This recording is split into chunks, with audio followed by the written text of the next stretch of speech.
تويدسو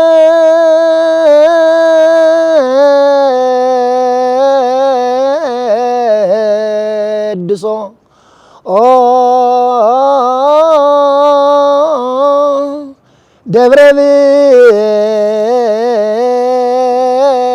برهان هايو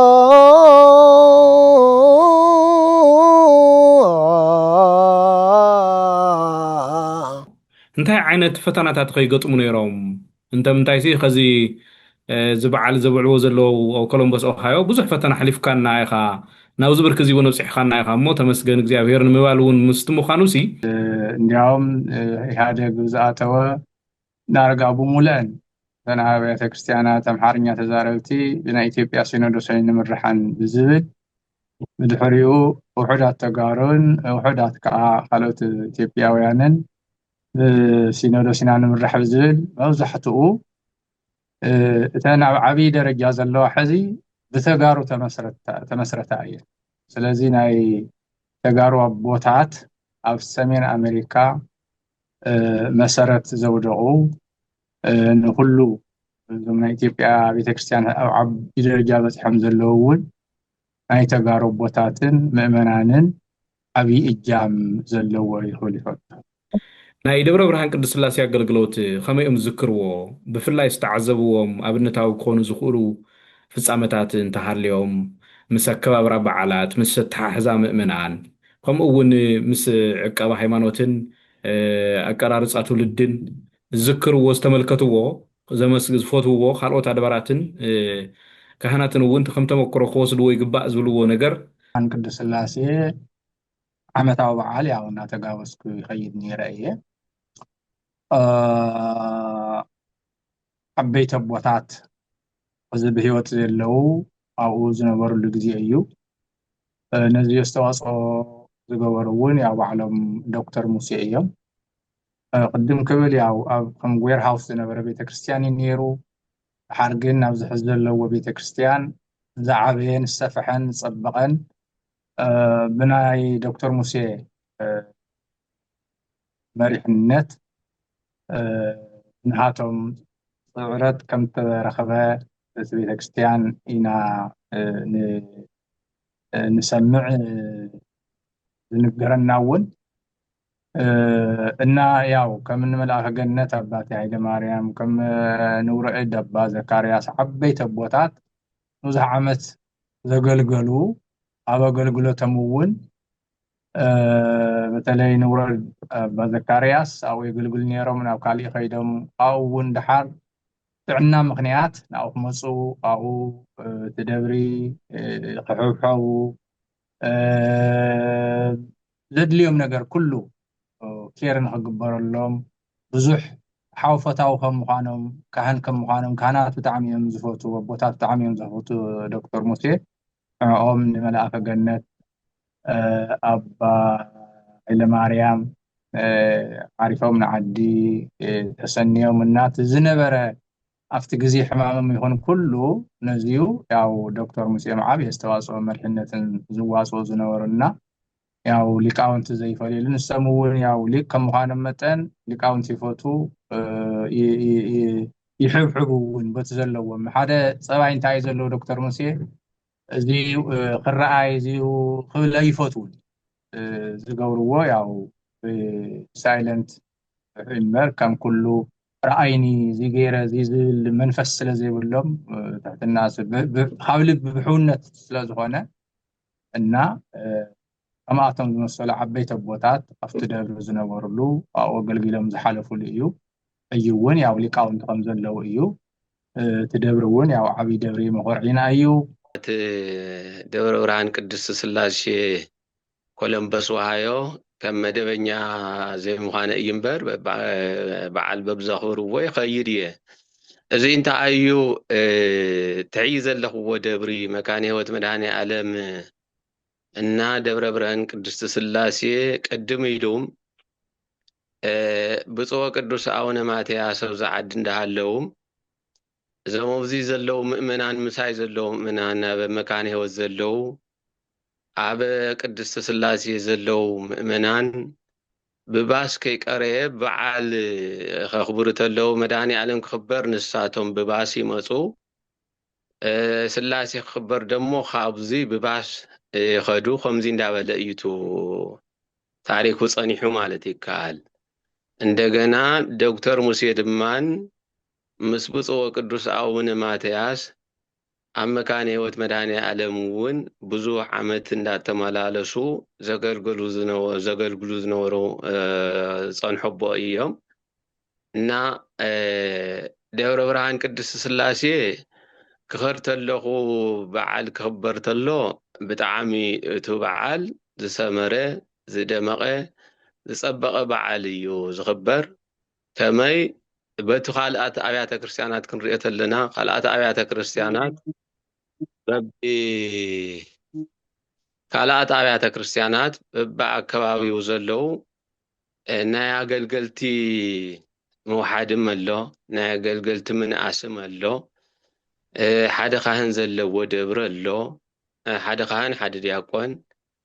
ደብረ ብርሃን ቅዱስ ስላሴ ኮሎምበስ ወሃዮ ግን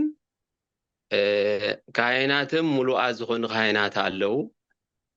ደሞ ካብቶም ካህናትም ብኩሉ በመንፈሳዊነት በዘመናዊነት ሊቅ ዝኾኑ ደሞ ካብቶም ሊቃውንትና ሓደ ዝኾኑ ዶክተር ሙስየም ባዕብዮምን ስለዘለውዎ እቱ በዓል ክኽበር ተሎ ብዝደመቐ መልክዑ ብዝሰመረ መልክዑ ካብ ዋዜማ ጀሚሩ ለይቲ ብማይሌት ፍርቂ ለይቲ ጀሚሩ ቅዳሲኡ ስብከተ ወንጌሉ ብሰፊሑ እዩ እቲ ኣገልግሎት ዝወሃብ ብኽብረ በዓል ዝኽብር ካብ ዓድና ዘይነኣኣስ በዓል እዩ ዝብዕል ማለት እዩ ዝኽብር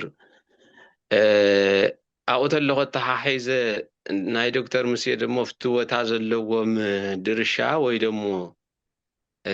ዘለዎም ትሕዝቶ ንሶም ብላዕሊ ኮይኖም ትደብርም ዝመርሕዎ ትደብርም ዘንቀሳቀስዎ ትደብርም ደሞ ኣብኦም ዘለዎ እምነት ሙሉእ ዝኾነ እምነት እዩ ደሞ ኸውንም ስለ ዘለዎ እንኳን ከም ዶክተር ሙሴ ዝበለ ከማና ዝበለ እኳ ቤተ ክርስቲያን ኣሎ ማለት እየ እና ዶክተር ሙሴ ብጣዕሚ ትሑት ዓብይ ሰብ መስተውዓሊ ሰብ ኣብ ደብሪ ከይድካ ኣብቲ ደብሮም ከይድካ እውን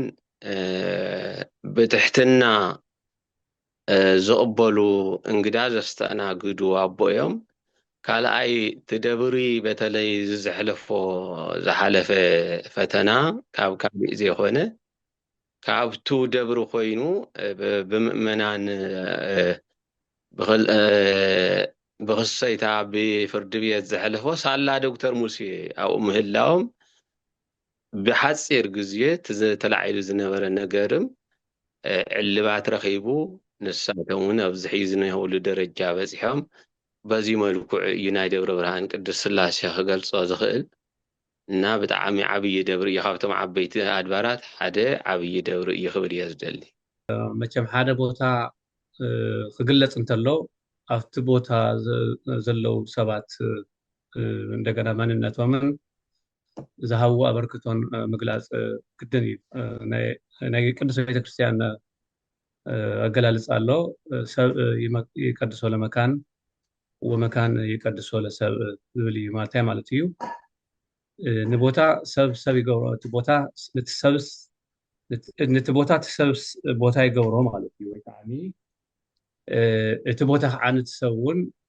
ሰብ ክኸውን ይገብሮ እንታይ ማለት እዩ ደሕና ሰባት ጠንካራ ሰባት ኣብ ዘለውሉ እቲ ቦታ ጠንካራ ኮይኑ ክግለፅ ጠንካራ ኮይኑ ክረአ ምክንያት ይኾንዎ እዮም ማለት እዩ ስለዚ ናይ ሓደ ቦታ ጥንካረ ወይ ናይ ሓደ ቦታ ድኽመት ኣብ ሰባት ዝተመስረተ ይኸውን ኣሎ ማለት እዩ ብዚ ናይ ዓዲ ኣፀዋውዓ እውን a company is as good as its leader ዝልዎ ነገር ኣሎ ማለት ሓደ ድርጅት ከም መራሒኡ ወይ ከዓ ፅቡቅ ወይ ሕማቅ ክኸውን ይኽእል እና ኣብዚ ቦታ እዚ ኣብ ደብረ ብርሃን ቅዱስ ስላሴ ቤተክርስቲያን ኦሃዮ ዘለዎ ቦታትና ካህናት ከምኡውን ምእመናን እዚ ቦታ ክኸውን ገይሮም እዮም ንሳቶም ኣብቲ ቦታ ተቀዲሶም ተባሪኾም ሰባት ኮይኖም ክፍለጡ ክረአዩ ኮይኑ እዩ ንሳቶም ዓነቲ ቦታ ኣጉሊሆም ከርእይዎ ኣጉሊሆም ክገልጽዎ ክብሩ ክጎልህ ዓብይ ተራ ተጠቂቶም እዮም ማለት እዩ ኣብዚ ውሽጢ እዚ ካብቶም ዝግለጹ ኣቦታት ናይቲ ቤተክርስትያን ማሕደር ኮይኖም ንነዊሕ ግዜ ዘገልገሉ ኩልና ንፈትዎም ንኽብሮም ሓውና ሊቀ ጠበብት ክቡር ዶክተር ሙሴ ሃረገወይኒ እዮም ኣብ ዝተፈላለየ ግዜ እውን እናተመላለስካ ኣብ ኣገልግሎት ከም ዘለካ ፈልጥ እሞ ካብ መጀመርያ ምስ ቤተክርስትያን ደብረ ብርሃን ቅድስት ስላሴ ብኸመይ ኢኹም ትፋለጡ ወይ ድማ ብኸመይ ትፈልጡ ቤተክርስትያን ኣብኡ ዘሎ ኣገልግሎት ከመይ ትገልጾ ብዝብል እስቲ ክንጅምር ግርም ደብረ ብርሃን ቅድስት ስላሴ ኮሎምበስ ኦሃዮ ዋነ ናብዚ ሃገር ኣሜሪካ መጽየን መጀመርያ ግዜ ዝዓረፍ ኩሉ ቤተክርስትያን እዩ ትግዜ ነዊሕ ዳርጋ ኮይኑሎ መስለኒ ልዕሊ 15 ዓመት ሽዑ ሓድሽ ምሩቕ ናይ መቐለ ዩኒቨርሲቲ ኮይነ ንሓፂር ግዜ ኣብ ኢትዮጵያ ኣቅም ግንባታ ሚኒስቴር ይበሃል ኣብ ዝነበረ እንድሕር ምስራሕ ናብዚ ናብ ኣሜሪካ ስለ ዝመጻኹ ኣፍላ መንእሰይ ዳርጋ ኮይነ እየ ድመጻኹ እሞ ናይ ቤተክርስትያን ሃረርታ ነይሩኒ ባውሩ ስጋት እውን ነይሩኒ ቤተክርስትያን ስረክብ ደኾን እየ ኣብ ስደት ዓለም ኣብ ዘይፈልጦ ሃገር እየ ዝኸድ ዘለኹም ዝብል ስለ ዝነበረኒ ገርመካ ሓደ ሻንጣስ መጽሓፍትን ዘድልዩኒ ናይ ቤተክርስትያን ንዋያትን እየ ሒዘ መጽእ ማለት እዩ ኣጋጣሚ ኮይኑ ግን ኮሎምበስ ኦሃዮ ዓሪፈ ንሰንበታ ቤተክርስትያን ሒዞም ንኸይዶም ተቀበሉን ሰባት እቲ ቤተክርስትያን ብሰብ መሊኡ ብሊቃውንት መሊኡ ትነበረኒ ስጋኣት ሙሉ ቀንጢጥዎ ማለት እዩ ነካ ኣብ ዘብ ስደት ዓለም ውንስ ከምዚ ዝበለ ዝተዋደደ ቤተክርስትያን ኣሎ እዩ ኢለ መንፈሰይ ክረግዕ ኽኢሉ ሙሉ ኣገልግሎት ይዝወሃብ ነይሩ ኣብቲ ቤተክርስትያን እንተምንታይሲ ሙሉ ዓቅሚ ዝነበሮም ቦታት ስለ ዝነበርዎ ማለት እዩ ድሓር ኣብ ካልኦት ኣብያተ ክርስቲያናት ተዘዋዊረ ከም ዝተመልከትክዎ ናይ ስደት ዓለም ቤተክርስትያን ኣገልግሎት ብብዙሕ መዳይ ዝተጎድአ እዩ ዝተማልአ ሓይሊ ሰብ ዘይምርካብ ዝተረጋግዐ ቦታ ብዘይምርካብ ዝተረጋግዐ ምምሕዳር ብዘይምርካብ ናይ ብዙሕ ቦታ ኣገልግሎት ዝተበደለ ኣገልግሎት እዩ ናይ ደብረ ብርሃን ቅድስት ስላሴ ኮሎምበስ ኦሃዮ ግን ናይ ባዕላቶም ንብረት ስለ ዝኾነ እቶም ኣብ ዝነበሩ ሊቃውንት እውን ዝተማልአ ናይ ትምህርቲ ቅድመ ምድላው ዝነበሮም ብምዃኖም استمالئ ናይ ምእመናን ተሳትፎ እውን ዝነበሮ ብምዃኑ ዝተፈለየ ተመክሮ እዩ ነይሩ ንሓደ 6 ወርሒ ዝኸውን ኣብቲ ቦታ ጸኒሐ እየ ሓንጎ ፋይሉ ዝተቀበለኒ ቤተክርስትያን እዩ ማለት እዩ ገርመካ ቅድም እንትብል ንውረድ ኣባ ዘካርያስ ከም ዝነበሩ ንዖም ተኪኦም ዝመፁ ድማ መላገነት ኣባ ሃይለ ማርያም ዝበሃሉ ዓብይ ኣቦ ተሃራማይ ኣቦ ናይ ጸሎት ኣቦ ሰብ ዘኽብሩ ኣቦ እስካዕ ኸዚ ዝኽረእዮም ዘለዉ ይገርመካ ነብናይ ስራሕ ኣጋጣሚ ነታ ዝነበርክዎ ሓፃር እዋን ሚድናይት ኮይኑ ፍርቅለይት ኮይኑ እየ ናብቲ ገዛ ንሶም ዝነበርዎ ዝመፅእ ነይረን ተወሰነ እዋን ኣብቲ ቦታ ሰዓሪፈ ስለ ዝነበርኩ ማለት እዩ ኣብ ጸሎት ኢኻ ትረኽቦም ኩሉ ግዜ መንፈቀ ሌሊት ኣብ ጸሎት ኢኻ ትረኽቦም ሽዑ ኣገልግሎት ዝነበሩ ኣቦታት እውን ሙሉእ ናይ ትምህርቲ ቅድመ ምድላው ገሊኦም ቴዎሎጂያንስ እዮም ከም መምህር ኣይመረ ዝበሉ ገሊኦም ድማ ዓበይቲ ኣድባራት ጸሓፍትን መምሓደርትን ዝነበሩ እዮም ከም ንቆሞስ ኣባ ተክለኣብ ዝበሉ ባውሩ ድማ ሊቀ ጠበብ ዶክተር ሙሴ ኣለዉ ናይ ቤተ ክርስቲያን ሙሉእ በዓል ሞያን ከምኡ ድማ ብዛ ኣካዳሚክስ እውን ዝለዓለ ብርኪ ትምህርቲ ዘለዎም እዚ ኩሉ ዝተዋደደሉ እዩ ነይሩ ማለት እዩ ካልኦት ትምህርቲ ዝነበሩ ዲያቆናት እውን ነይሮም ሽዑ ማለት እዩ ስለዚ እቲ ደብሪ بمحليت دي خاتبل بسبكة ونجيل دي خاتبل بكداسي بساعتات دي خاتبل بكيدان باستوقات دي خاتبل استماله أقولت زهب ينيرمو أنا كعوي دوري وسي أسئلة زخركو كما يدرس وقت كدست ماريام مقالة نوع زتك بحد حد وجنون زيادة زخيد خلنا تاتي ينيرو دوري برهان كدست سلاسي ኣጋጣሚ ኮይኑ ብናይ ውልቂ ምክንያት ነዊሕ ይፀናሕኩ ነፍቲ ቦታ ናብዚ ክዘለኹ ናብ ኬንታኪ መፅኤ እንተኾነ ግን ሕልፍ እንዳወልኩ ትረኽቢ ጠጠው ኣይበለን ማለት እዩ መላለስ እየ ነይረ ብፍላይ ድሕሪ ናይ ትግራይ ፅንተታዊ ኩናት ብጣዕሚ ቀረባ ዝኾነ ረኽቢ ዘለና ምስቲ ቤተክርስትያን ናይ ጥሪ ስላሴ ይኹን ናይ ሓመለ ስላሴ ከምኡ ኢሉ እውን ካልኦት መደባት ክህልዎም እንተለዉ ዕድመ ይቐርበለይ ኣነ እውን ከይደ ተሓጒሰ ቤተሰበይ ሒዘ ተሳቲፈ መፅእ ብዙሕ በረከት ሓፊስናሉ ንመፅእ ቦታ እዩ ማለት እዩ ደብረ ብርሃን ቅዱስ ስላሴ ብዙሕ መዳይ ኣብነታዊ ቤተክርስትያን እዩ ምእመናን እውን ብዙሕ ግዜ ሓድሽ ገጽ ይትርኢ ኩሉ ግዜ ነባር ገጽ ኢኻ ትርኢ ኮንሲስተንት እዩ ናይ ምእመናን ተሳትፎ ናይ ካህናት እውን ቆዋሚ ዝኾነ ነባብራ ኢኻ ትርኢ ኣባ ተክለኣብ ንኣብነት ልዕሊ 15 ዓመት ኣለዎ ኣብቲ ቦታ ድሓር ተወሰኺ ሊቃውንቲ እውን ኣለዉ ከምኒ መምህር ሰሎሞን መምህር ማሞ ዝበሉ ነዊሕ ግዜ እየ ዝሪኦም ከምኒ ዲያቆን ኪሮስ ዝበሉ ህዱእ ዝኾነ ኣገልግሎት ኣሎ ኣብቲ ቦታ ብዙ እየ ዝፈልጦ ኣብዚ ናይ ትግራይና ኩነታት እውን መሪሕ ግደ ወሲዱ ዝተንቀሳቐሰ ደብሪ እዩ መንበረ ሰላማ ምቁቋም ይኹን ጽዮን ሚድያ ምቁቋም ይኹን ካልኦት ንትግራይ ዘድልዩ ኣህጉረ ስብከት ትግራይ ኣብ ምሕጋዝ ይኹን ካልኦት ብፍላይ ምስ ድርቂ ተተሓሒዙ እውን ኣብቲ ዝሓለፈ ናይ ያቄ ረጋጢሙ ዝነበረ ናይ ጥሜት ሓደጋ ኣብዚ ናይ ሕዚ እውን ናይ ሕፃፅ ይኹን ናይ ካልእ ኣበርክቶም ምግባር ቅድሚ ዝስራዕ ደብሪ እዩ ማለት እዩ ብዚ መዳይ እዚ እየ ዝፈልጦ ብፍላይ ምስ ተምካናት ድማ ቤተሰባዊ ዝኾነ ቀረቤታ ስለ ዘለኒ ነቲ ቦታ እውን ብውልክዕ እየ ዝቐርቦ ክብለካ ፈቱ ዶክተር ሓወይ ክምስረት እንተሎ ጀሚሮም ዝነበሩ ኣቦታት ብጣዕሚ ብቑዓት ኣቦታት እዮም ነይሮም ንውረድና ንኣብነት ንውረድ ኣባ ዘካርያስ ብጣዕሚ ቁኑዕ ፈቃር መንፈሳዊ ኣቦ እዮም ነይሮም በዓል ሞያ ማህሌታይ እዮም ነይሮም ቀፂሎም ድማ መልአከ ገነት ኣባ ሃይለማርያም ድማ ብጣዕሚ በዓል ሞያ ብጣዕሚ ወደር የብሎም ወላዲ ኣቦ እዮም ነይሮም ቀፂሉ እውን ክቡር ዶክተር ሙሴ ናብዚ ቦታ እዚ መፅኦም ማለት እዩ ስለዚ ብሰብ ሞያን ብቁኑዓት ኣቦታት እዩ ዝምራሕ እዚ ቦታ እዚ ብቁኑዓት ኣቦታት በእውነት ቅዱሳን እዞም ክልቲኦም ወለዲ ዝብለካ ዘለኹ ታወት ትቆርፀሎም ዝኽእሉ ኣቦታት እዮም ሓሊፎም ነይሮም ኣብዚ እና ብጣዕሚ ሰብ ዝፈትዎም ትሑት ዝኾኑ ወለዲ ትሑታን ወለዲ እዮም ነይሮም እና ካብ ዝተለዓለ እዩ እቲ ታሪክ እውን እቲ ቦታ ክዓቢ ዝኸኣለ እውን እዞም ኣቦታት እዚኦም ስለ ዝነበሩ ብቅድስነኦም እንደገና ብሞየኦም ዝመስረትዎ ቦታ ስለ ዝኾነ ስለዚ ብቕኑዓት ኣቦት ስለ ዝተመስረተ ብኡ ምክንያት እዩ እዚ ቦታ እዚ ብፍቅርን በሰላምን ከምቲ ንስኻ እውን ትፈልጦ ብጣዕሚ ድሙቕ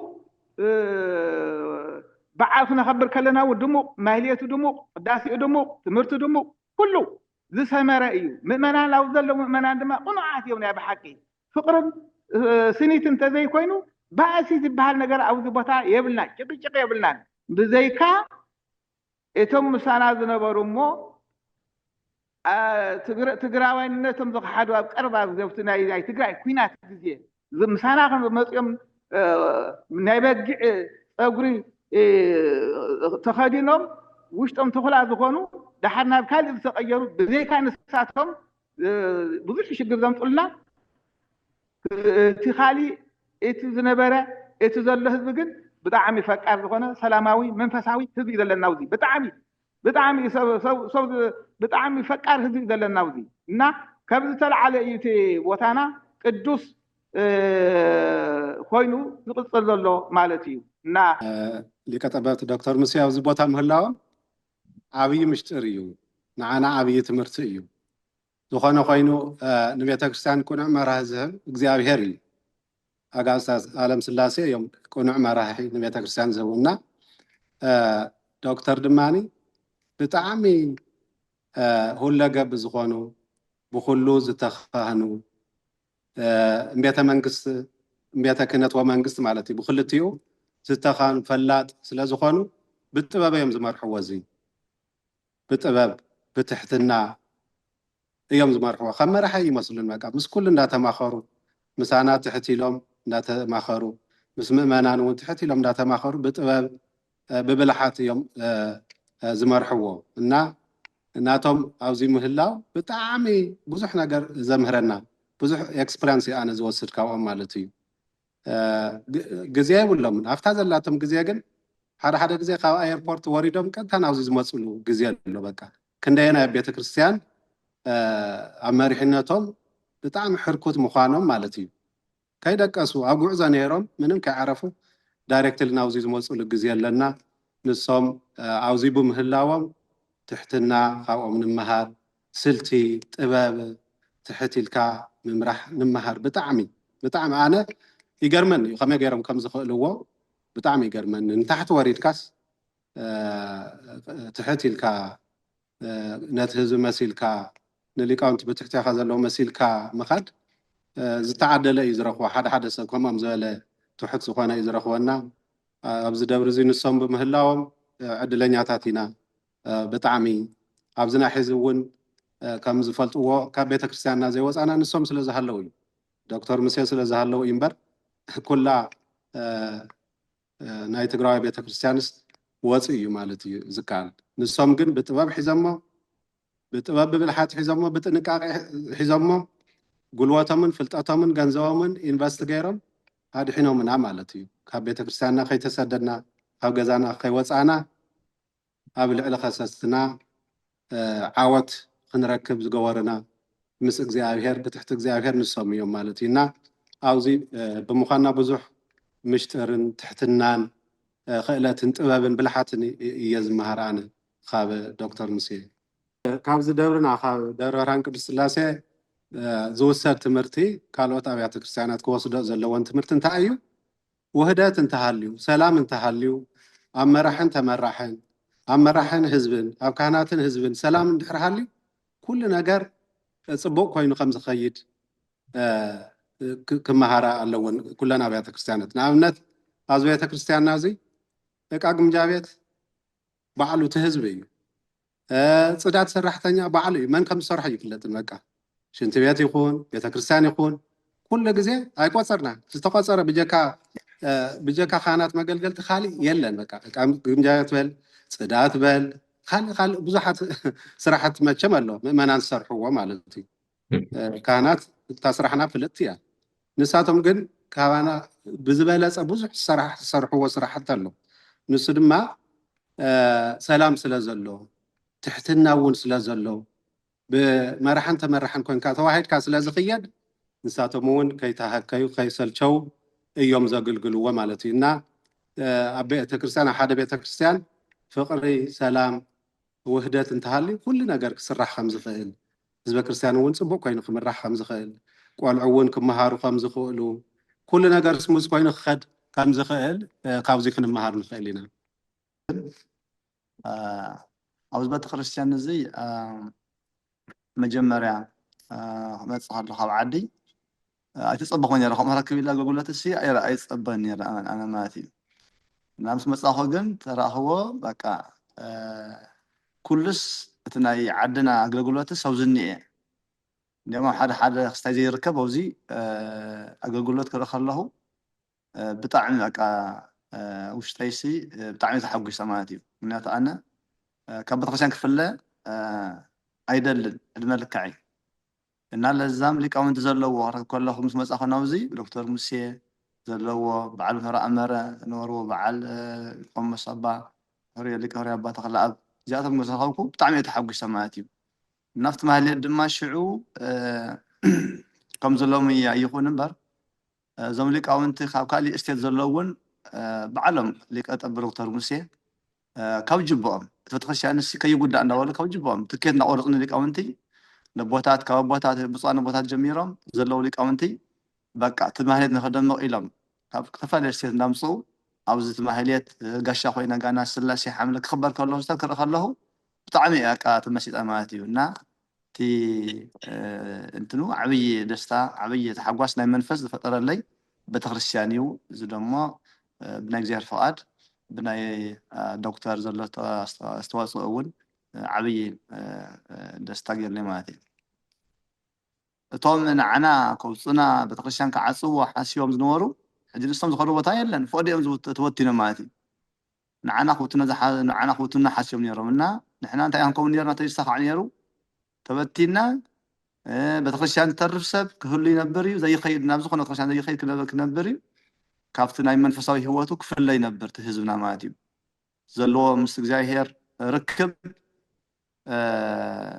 قربا زنبر ركب مس እግዚአብሔር اب بتخشانو كرحق مخالن نيرو زبل سقعاتي نيرنا مات مجمريا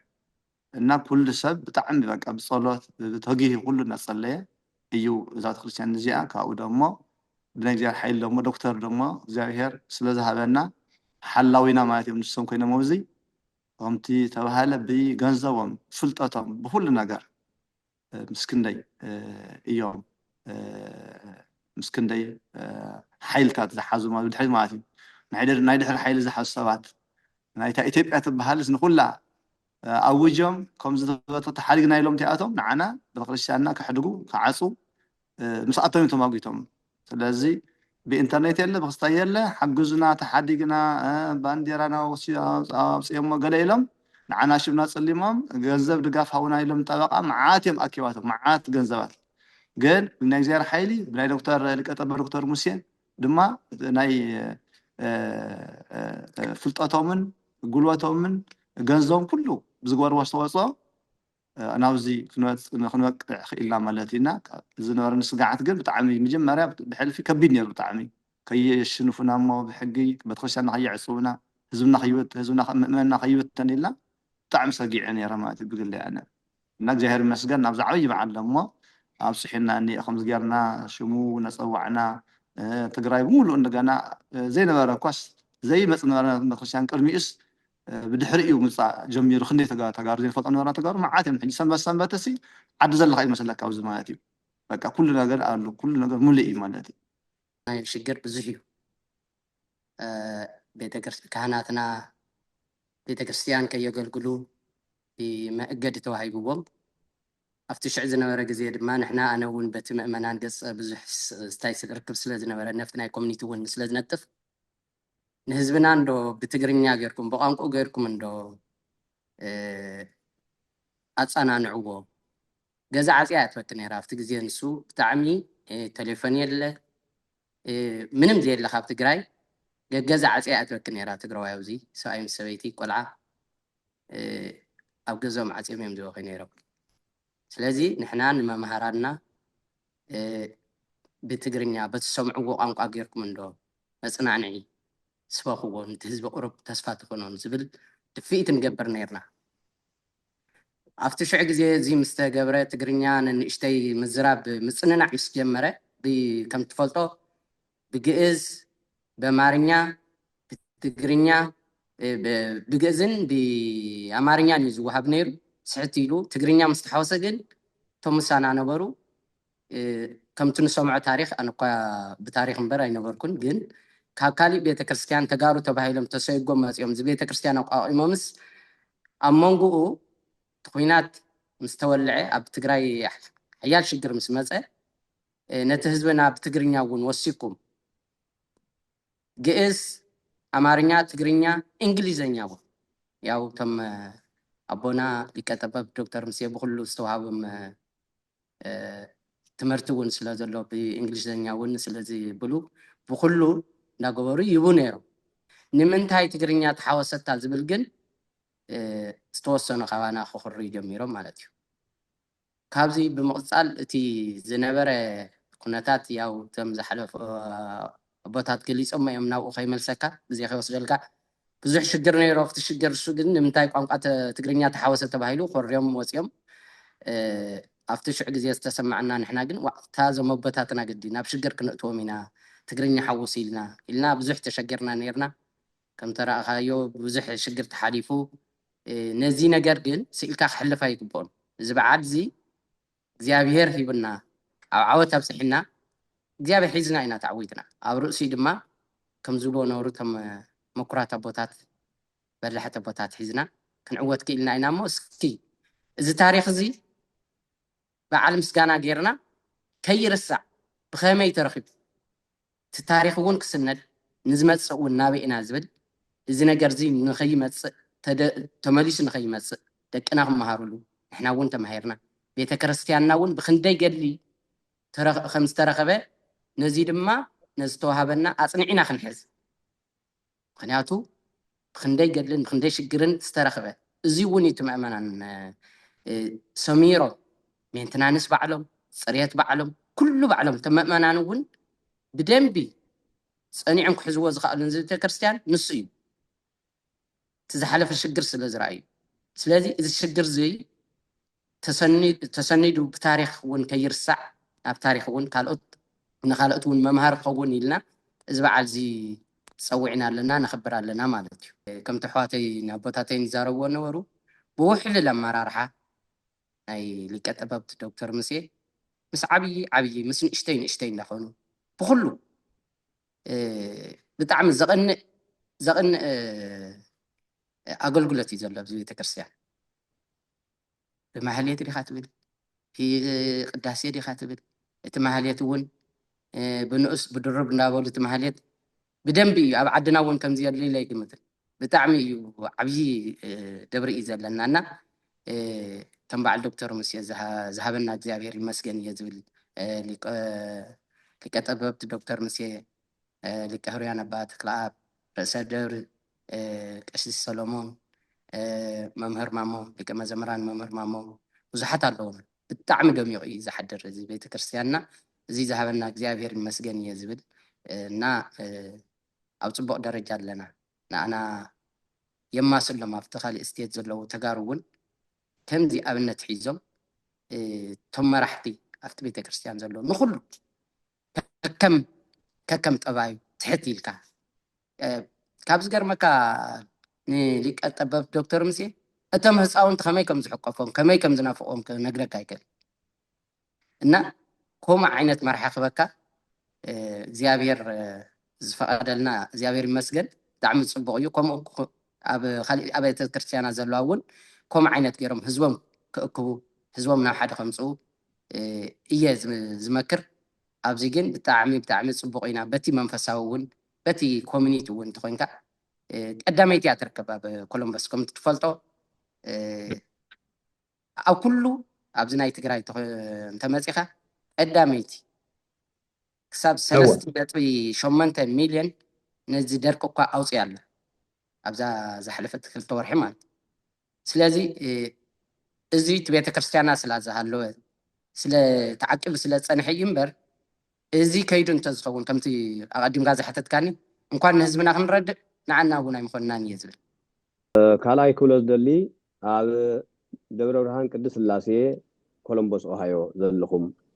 ናይ ትግራይ ኦርቶዶክስ ተዋህዶ ቤተክርስትያን ምእመናን ኩልኹም እዚ ክብል ከለኹን ዶክተር ሙሴ ሊቃውንቲ ቤተክርስትያን በዓል ሊቀ ህሩያን ኣባ ተክለኣብ በዓል መምህር ሰሎሞን በዓል መምህር ማሞ ካልኦትን ብጣዕሚ ይቅርታ ረሲዕ ከይኮን ካብ ውሉደ ክህነት ኣብኡ ዘለኹም ጥራሕ ዘይኮነ ንስኻትኩም ምእመናን ናይ መራሒኹም ናይ ኖላዊኹም ናይ ሓላዊኹም ናይ ሓለውትኩም ቃል ሰሚዕኹም ስለ ዝተረኸብኩም ከም ናይ ሓለውትኩም ቃል ስለ ዝተጓዓዝኩም ኢኹም ንሳቶምን ብከምዚ ደረጃ ዕውት ዝኾነ ፍጹም ዝኾነ ኣገልግሎት ክኾኑ ዝኽኣለሎም ናታትኩም ኣስተዋፅኦ ናይ ምእመናን ኣስተዋፅኦ እዩ ምእመናን መንፈሳውያን ኮይንኩም ስለ ዝተረኸብኩም ኢኹም ፈሪሃ እግዚኣብሔር ዘለኩም ብናይ መራሕትኩም ቃል ተመሪሕኩም ትኸዱ ስለ ዝኾንኩም ኢኹም እምበር ከምቶም ሓደ ኣባጊዕ ሓደ ፖለቲካ ጣልቃ እንዳኣተወ ሓደ ሽግር ዝፍጠር ንሰምዖ ከምኡ ኮይንኩም ትኾኑ ምናልባት እውን እቲ ሕጂ ንሪኦ ዘለና ሰላም እቲ ሕጂ ንምስክሮ ዘለና ፍቕሪ ሓድነት ሃይማኖት ፍጹም ዝኾነ ናብ እግዚኣብሔር ኣምላኽ ዝኣርግ መስዋዕቲ ኣገልግሎት ዝተረኸበ ናታትኩም ናይ ኣቦታትኩም ትእዛዝን ናይ ኣቦታትኩም መምርሕን ተቐቢልኩም ኣኽቢርኩም ስለ ትኸዱ ኢኹም እሞ ናይ ሓቂ ምስጋና ይግብአኩም ቅዱስ ጳውሎስ ንቆላስያስ ክርስቲያን እንታይ ይብል ምዕራፍ 3 ቁጥሪ 12 እምበኣር እግዚኣብሔር ዝሓረዩን ቅዱሳንን ፍቑራትን ህዝቢ ከም ምዃንኩም ምሕረት ለዋሃት ትሕትና ሕያውነት ትዕግስቲ ልበሱ ይብል ሕጂ መራሕትኩም እዚ ዝለበሱ እዮም ክቡር ሊቀ ጠበብቲ ዶክተር ሙሴ ፍቕሪ ምሕረት ንኩሉ ምርሕራሕ ማለት እዩ ርሕሩሕ ስለ ዝኾኑ የዋህ ስለ ዝኾኑ ትሕትና ዝተመልኦም ስለ ዝኾኑ ሕያዋይ ስለ ዝኾኑ ትዕግስቲ ዝለበሱ ስለ ዝኾኑ ልክ ንስኻትኩምን ናቶም ደቂ ኮይንኩም ስለተረኸብኩም ለዋሃትን ትሑታንን ሕያዋትን ዕጉሳትን ኮይንኩም ስለ ክርስቶስ ለበስኩም ኮይንኩም ስለተረኸብኩም ኢኹም እዚ ኩሉ ዓወት እዚ ነኽብሮ ዘለና በዓል ከምዚ ዓይነት ፍጹም ኮይኑ ከምዚ ዓይነት ዝደመቐ ኮይኑ ንኻልእ ኣብነት ኮይኑ ክርከብ ዝኸኣለ ናታትኩም ኣስተዋፅኦን ቀሊል ስለዝኾነ ዘይኮነ እሞ እግዚኣብሔር ኣምላኽ ብእውነት ብመራሕትኩም ተመሪሕኩም ናፍቲ ዘለኣለም ርስቲ መንግስተ ሰማያት ናፍቲ ሓጎስ እምበር ሓዘን ዘይብሉ ናፍቲ ሰሓቕ እምበር እንሆ ለቕሶ ዘይብሉ ዘለኣለማዊ ደስታ ዘሎ መንግስተ ሰማያት ትወርስሉ ዕድል ስለዝረኸብኩም እኳ ዓደስበለኩም እኳ ሓጎሰኩም ክብል ይደሊ እግዚኣብሔር ኣምላኽ ንስኻትኩም ምእምናን እውን ይባርከልና እዚ ህይወት እዚ ናብ ግዝያዊ ናብ ዝሕዩ ዘሎ ጥራሕ ዘይኮነ ትውልድ ዘሎ ዘይኮነስ እዚ ጥበብ እዚ እዚ ፍቕሪ እዚ እዚ ትሕትና እዚ እዚ ትዕግስቲ እዚ የዋሃነት እዚ ናብቶም ቀፂሎም ጀነሬሽን ናብቶም ቀፂሎም ዝመፁ ደቀና ይኹን ሓደሽቲ ምእመናን ክሸጋገር እዚ ከተሸጋግሩ ምእመናን እውን ናብ ምእመናን ካህናት እውን መቸም ሰብ ነዋሪ ይኮነን ማለት እዩ ሰብ ይነብር ይሽምግል ይሓልፍ ስለዚ እዚ ታሪኻዊ ኣገልግሎት እዚ ነቶም ቀፂሎም ዝመፁ ውሉደ ክህነት ይኹን ነቶም ቀፂሎም ዝመፁ ምእመናን ይኹን ክሓልፍ ዝገበርኩም ኣስተዋፅኦ ዓብዪ ስለዝኾነ እዚ እውን ብትምህርቲ ይኹን ብሰነዳት ተሰኒዱ ንትውልዲ ክሓልፍ ክትገብሩ በዚ ኣጋጣሚ እዚ ሓደራ ይብል እሞ ምእመናን ደብረ ብርሃን ቅዱስ ስላሴ ኮሎምቦስ ኦሃዮ እግዚአብሔር አምላክ ይባርኩም እግዚአብሔር አምላክ ይቀድስኩም ወነት አገልግሎትኩም መድኃኔ ዓለም ክርስቶስ መስዋዕት ገሪ ይቀበለልና ይብል እግዚአብሔር አምላክ ምስኩና ይሁን ቱየ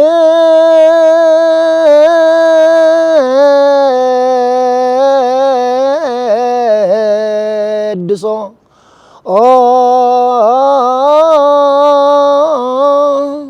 ደብረ ብርሃን ሃዮ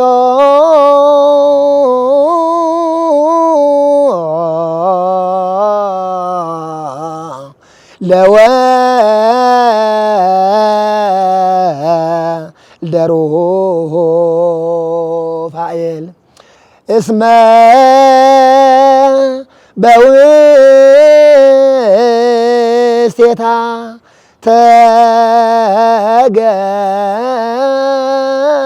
ተገብረ እስመ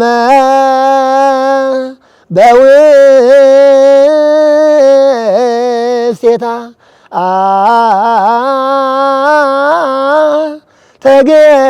ተገብረ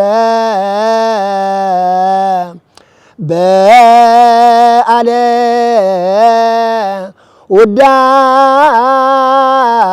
ውዳሴሁ ተገ እግዚአብሔር ከዓ መቸስ ንዓድኹም የውቅዕኹም እግዚአብሔር